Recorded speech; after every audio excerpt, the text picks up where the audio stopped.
कि अमेरिका का F-35। अच्छा, स्टेल्थ टेक्नोलॉजी से बने 5th जनरेशन फाइटर जेट्स होते ही वो हैं जो रडार से ट्रैक ना किए जा सकें। रडार क्यों यूज किया जाता है? यह पता लगाने का कि दुश्मन का फाइटर जेट कहां उड़ रहा है।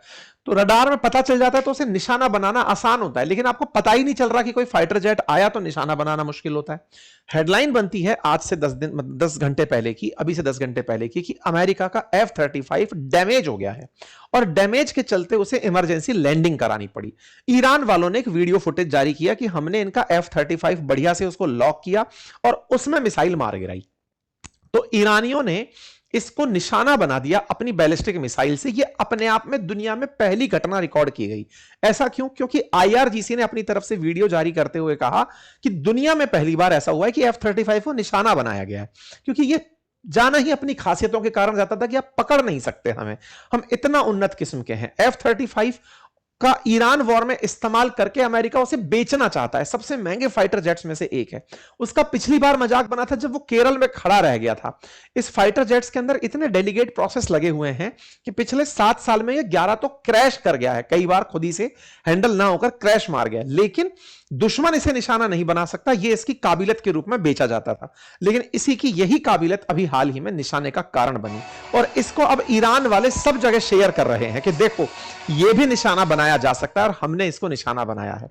इस बात के खूब सारे मीम्स इस समय वायरल हो रहे हैं।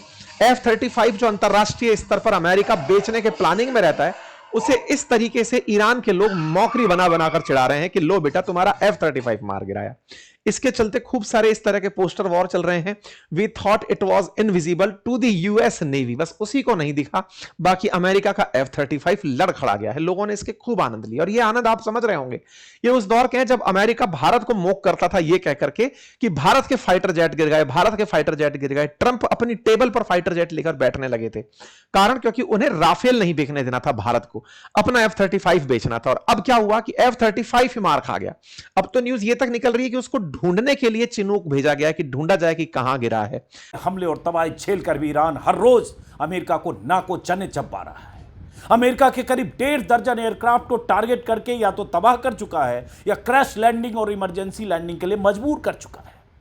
कई रडार सिस्टम जमींदोज हो चुके हैं। ट्रंप की इसी बौखलाहट का नतीजा है कि पहले तो वो नेटो देशों को जंग में साथ देने के लिए ललकारते रहे और जब सबने ईरान के खिलाफ उनके पागलपन से भरी जंग में हिस्सा लेने से इनकार कर दिया तो कल ट्रंप ने नेटो देशों को कायर और कागजी शेर तक कह दिया।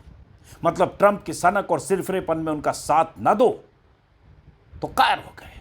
नेटो के दर्जनों देश कायर हो गए। इस बीच देर रात ट्रंप ने यह भी, कल खबर आई थी कि ईरान ने माजिद नाम के एयर डिफेंस सिस्टम से F-35 फाइटर जेट को टारगेट किया और अमेरिका के गुरूर को चकनाचूर कर दिया। ईरान ने उस फाइटर जेट F-35 को निशाना बनाने में कामयाबी हासिल की जिसे आज तक कोई रडार लॉक नहीं कर पाया है। आज खबर आई कि ईरान ने तेहरान से करीब 4000 किलोमीटर दूर, जी हां 4000 किलोमीटर दूर, हिंद महासागर में मौजूद यूएस और ब्रिटेन के साझा बेस डिएगो गार्सिया तक मिसाइल दागकर दुनिया को चकरा दिया है। कहा जा रहा है कि ईरान ने डिएगो गार्सिया पर हमले के लिए नई IRBM यानी इंटरमीडिएट रेंज बैलिस्टिक मिसाइल का इस्तेमाल किया है। 20 मार्च की शाम सूत्रों के हवाले से खबर आने लगी कि F-35 विमान ने खाड़ी के किसी देश के बेस पर इमरजेंसी लैंडिंग की है। सूत्रों ने CNN को बताया विमान ईरान के आसमान में कॉम्बैट मिशन पर गया था। पेंटागन के अधिकारियों ने हथियारों और युद्ध को ट्रैक करने वाली वेबसाइट द वॉर जोन से पुष्टि की कि हमले के बाद विमान को अपने कॉम्बैट मिशन को रोकना पड़ा और मिडिल ईस्ट में एक बेस पर लैंडिंग करनी पड़ी। जानकारी आई है कि पायलट सुरक्षित हैं और लैंडिंग कामयाब रही। अब इस मामले की जांच हो रही है, लेकिन इस खबर ने हथियारों और युद्ध की स्ट्रेटेजी की समझ रखने वालों के बीच सनसनी फैला दी है। ईरान ने F-35 को कैसे जख्मी कर दिया? हम जहाज के डॉक्टर नहीं हैं कि बता दें जख्म कितना गहरा है। नीचे आने पर विमान किस हालत में है उसकी तस्वीर जारी भी नहीं की गई। लड़ाकू विमान बनाने वाली अमेरिका की लॉकहीड कंपनी ने F-35 की कल्पना को साकार करने में $400 बिलियन बहा दिए, 37 लाख करोड़ के आसपास भारतीय रुपए में। एक विमान की कीमत करीब 800-900 करोड़ तक बताई जाती है।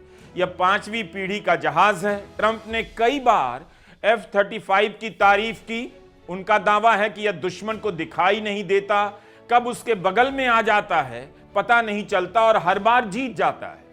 F-35 के जख्मी होने से 2 दिन पहले अमेरिका में बहस चल रही थी कि बिना रेडार के ही F-35 की सप्लाई हो रही है। अमेरिका की सेना ऐसी खबरों का खंडन कर रही थी। यह एक स्टेल्थ फाइटर विमान है, इसे डिजाइन ही इस तरह से किया गया है कि रेडार पकड़ ना सके।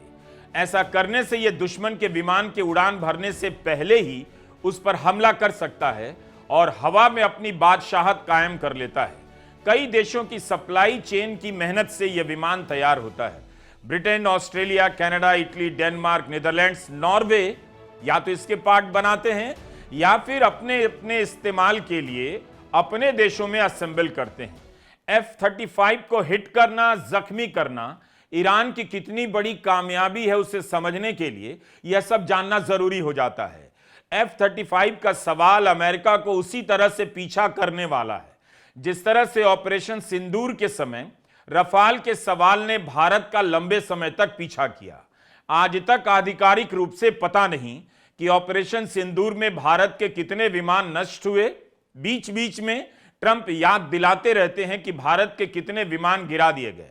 कभी नंबर गलत बताते हैं तो कभी बताते ही नहीं कौन सा विमान था। अब ट्रंप से भी पूछा जाएगा अमेरिका के इतने विमान कैसे टारगेट हो रहे हैं। 8 planes, 7 planes were shot down. An 8th was really badly wounded. But 8 planes were shot down essentially, and I said, this is war. यह सवाल भी पूछ सकते हैं कि क्या ईरान ने तुक्के में ऐसा कर दिया या वाकई उसके पास ऐसा कोई सिस्टम है जिससे वो F-35 को टारगेट कर सकता है। तब फिर ईरान B-2 बॉम्बर को क्यों नहीं रोक सका जिसके इस्तेमाल से खार्ग द्वीप को टारगेट किया गया। क्या इसलिए कि B-2 बहुत ऊंचाई से बमबारी करता है? इसका जवाब खोजा जाना चाहिए।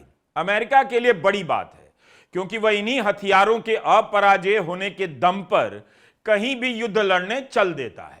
वह दुनिया के किसी भी देश को पड़ोस का प्लॉट समझता है जिसे जब चाहे कब्जाने निकल पड़ता है। क्या इस बार भी अमेरिका कहेगा कि दोस्ताना मुकाबले में, फ्रेंडली फाइट में F-35 जख्मी हो गया?